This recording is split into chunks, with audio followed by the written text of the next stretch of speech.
بسم اللہ الرحمن الرحیم. You are watching team ultra and this is Abid Salman.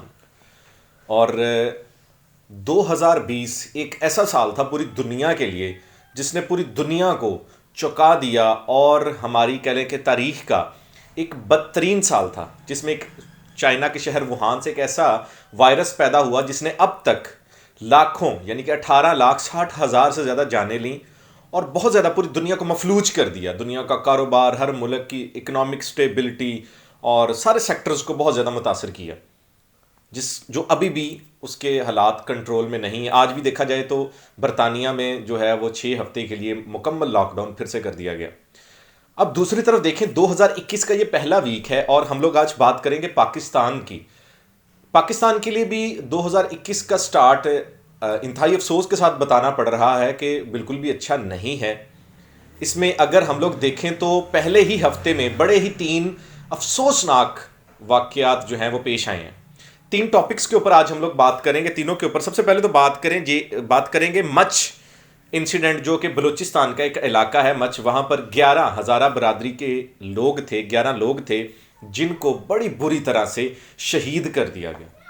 شیعہ برادری کے 11 لوگ جو کہ کان کی کا کام کرتے تھے، کوئلے کی کان میں کول مائنز تھے، اور ان کو بڑی بری طرح کے ساتھ ہاتھ پاؤں باندھ کے ان کو تسلی کے ساتھ، جسے کہتے ہیں، پیچھے بینرز لگا کے ان کے ہاتھ پاؤں باندھ کے ان کے گلے کاٹ دیے گئے. یہ پکچرز بھی ہم آپ کے ساتھ شیئر کریں گے ان کی، لیکن بالکل بھی دیکھی نہیں جاتی. اور ابھی بھی اگر کہا جائے تو وہ لوگ اسی ایریے میں، ان کی فیملیز جو ہیں وہ احتجاج کر رہی ہیں کہ جب تک عمران خان صاحب وہاں پر نہیں آتے ہم لوگ ان کی تدفین نہیں کریں گے. آج تیسرا روز ہے اس واقعے کو.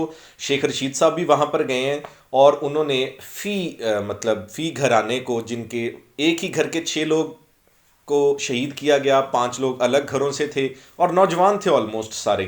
اور شیخ رشید صاحب نے 25 لاکھ روپے فی کس دینے کا جو ہے وہ اعلان کیا ہے، لیکن یہ تو کسی چیز کا بھی الٹرنیٹ نہیں ہوتا.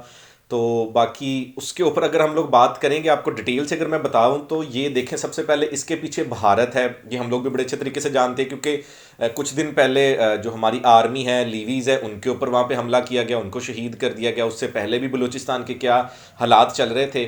اور اس چیز کے اوپر اگر ڈیٹیل سے بات کی جائے تو یہ ایک بڑا ہی افسوسناک واقعہ ہے، لیکن بحیثیت ہم قوم ہمیں اکٹھے ہونا ہوگا.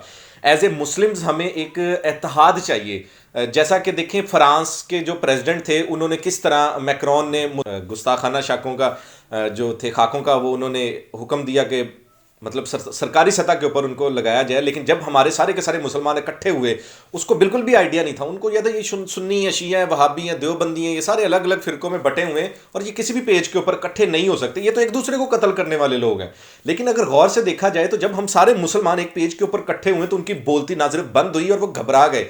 ان کی اکنامک سٹیبلٹی بڑے دنوں میں، جو اکانومی تھی وہ نیچے آئی فرانس کی، اور انہوں نے اپنے گھٹنے ٹیکے اور اس چیز کے اوپر مجبور ہو گئے. اور انہوں نے اپنے ہی بیان کے بعد یہ کہنا شروع کر دیا، میرا تو ان کی دل آزاری کا کوئی پرپز ہی نہیں تھا، مجھ سے تو یہ غلطی ہو گئی، میں نے تو یہ کوئی بات ہی نہیں کی. لیکن جب ہم علیحدہ علیحدہ ہوتے ہیں، ہم لوگ ان کو سپورٹ کرنا شروع کر دیتے ہیں، پھر وہ سارے کے سارے اکٹھے ہو جاتے ہیں. اب بات یہاں پر یہ آتی ہے جی، جو ہزارہ برادری کے ہمارے بھائیوں کو شہید کیا گیا ہے، میں آپ کو بتا دوں کہ یہ جب بھی اسرائیل، امریکہ یا جتنے بھی ہمارے بھارت ہو گیا، یہ کبھی بھی نہیں دیکھتے کہ سنی ہے، شیعہ ہے، دیوبندی ہے، وہابی ہے. ان کے نزدیک یہ مسلمان ہے، ٹھوک دو، مار دو، اسے ختم کر دو. اور یہی طریقہ ہے دیکھا جائے تو پہلے بھی سنی شیعہ فسادات چلتے آ رہے ہیں، جس کی وجہ سے ہم کئی اپنے پاکستان کو صرف ایک قوم کو دیکھا جائے تو ہم لوگ نقصان پہنچا چکے. دوسری طرف اسامہ ندیم ستی کے کل جو اسلام آباد میں پروٹیسٹ ہوا، بڑے سارے لوگوں نے اس میں شرکت کی. اسٹوڈنٹ، جمعیت طلبہ کے اسٹوڈنٹس تھے. اس کی سسٹر کی سٹیٹمنٹ آئی، اس کی والدہ کی سٹیٹمنٹ، کہ انہیں پتہ تھا، پہلے ان کو بتایا گیا جی کہ بڑا افسوسناک واقعہ پیش آیا، آپ کے بیٹے نے چوری کی، ان کو پتہ تھا میرا بیٹا چور نہیں ہے. پھر وہ ان کے اوپر، اب دیکھیں یہ پاکستان کا قانون ہے. یہ تو جو ساہیوال میں وہ پیرنٹس کے ساتھ بچوں کے سامنے ماں باپ کو گولیاں مار دیں، تو ان کے بچوں کو بولا گیا جی آپ کے ماں باپ دہشت گرد تھے. اور کتنا ظلم تھا کہ ان کے بچوں کو کے سامنے ماں باپ کو شہید کرنا، اور اس کے بعد بچوں کو ایک پیٹرول پمپ کے اوپر اکیلا چھوٹے چھوٹے بچوں کو چھوڑ دینا. اور اسی طرح اسامہ ندیم ستی کی اگر بات کی جائے تو وہ بیچارہ جسے شہید کر دیا گیا، 11 گولیاں مار کے، 22 گولیاں اس کی گاڑی کے اوپر فائر کی گئیں، جیسے وہ پاکستان کا پتہ نہیں کتنا بڑا غدار تھا، پاکستان کا کتنا بڑا دشمن تھا، اس کو ختم کیا گیا.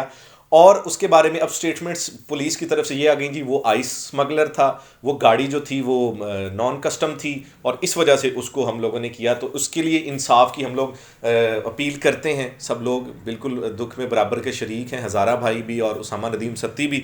اور تھرڈ نمبر کے اوپر کے پی کے میں ایک مندر کو جو جلا دیا گیا JUIF کی طرف سے. اور اس چیز کا بھی ایک افسوسناک واقعہ ہے کیونکہ ہمارا اسلام جو ہے وہ غیر مسلموں کی جو عبادت گاہیں ہیں ان کی پروٹیکشن کی، حفاظت کی بھی ایک ریاست کی، آپ کی پاکستان کی رسپانسبلٹی ہے. اس میں بھی یہ ایک افسوسناک واقعہ پیش آیا جس کا پاکستان میں جس کی وجہ سے امیج خراب ہوا. تو 2021 کا جو پہلا ویک ہے اس میں یہ 3 انسیڈنٹ ہوئے ہیں بہت برے. اور ہم لوگ بحیثیت قوم پھر میں وہی بات کروں گا کہ ہمیں ایک اتحاد کی ضرورت ہے. تو ہم لوگ انشاءاللہ اکٹھے ہوں اور ان چیزوں کے اوپر دیکھیں، ہمیں آواز اپنی اٹھانی ہوگی. سب سے ہم لوگ ان لوگوں کے، ان کے گھروں کے، ان کے ہمارے جو بھائی ہیں، ہزارہ بھائی ہیں، ان لوگوں کے دکھ میں ہم لوگ برابر کے شریک ہیں. اور ہم لوگ دعا کرتے ہیں کہ اللہ تعالیٰ ان کو جنت الفردوس میں جگہ اعلیٰ مقام عطا فرمائے، ان کی فیملیز کو صبر جمیل عطا فرمائے. اور اللہ کرے ہم لوگ ایک قوم بن جائیں، سارے بھائی بن جائیں، سارے مسلمان بن جائیں جو اللہ کے نبی بنا کے گئے تھے، اور ہم لوگ اس طرح کے حادثات سے بچیں.